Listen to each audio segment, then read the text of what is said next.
Go, voici la vidéo tant attendue. Vous m'avez littéralement harcelé en DM, commentaires, vraiment partout. C'est parti pour le premier épisode de comment devenir une créatrice de contenu faceless.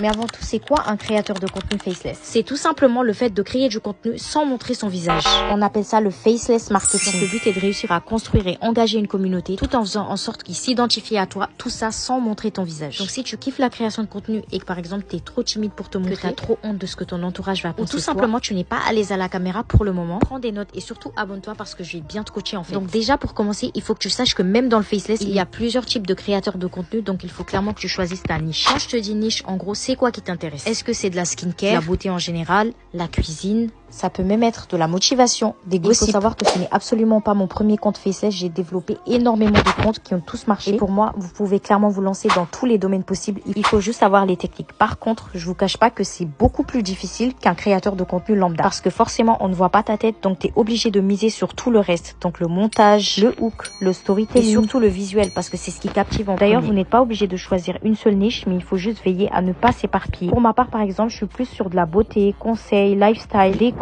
confiance en soi, skincare, développement personnel, déco, bon plan, etc. Donc j'en ai énormément, mais toutes mes niches se rejoignent. Par exemple, pour avoir confiance en toi, tu as besoin d'avoir une belle peau, donc une bonne skincare, d'être bien habillé et maquillé, mais du coup ça coûte une blinde, donc tu as besoin de bons plans. Pareil pour la déco, donc tu as besoin d'un appart. Et comme il faut donner son rein pour avoir un appart, bah tu as besoin de conseils. Une fois que tu l'as, bah de décorer, donc de bons plans. Donc moi mon but c'est vraiment d'avoir une valeur ajoutée. Donc il faut créer des émotions chez la personne qui regarde tes vidéos. Donc, en fait, il faut que tu arrives à adapter ça selon ce dans quoi tu veux. En fait, il faut que tu arrives à faire en sorte que ton compte soit une safe place pour la personne qui rentre sur ton compte. Bref, on se retrouve sur l'épisode 2 parce que la vidéo commence à devenir trop longue. N'hésite surtout pas à commenter et surtout à t'abonner pour ne manquer aucun épisode.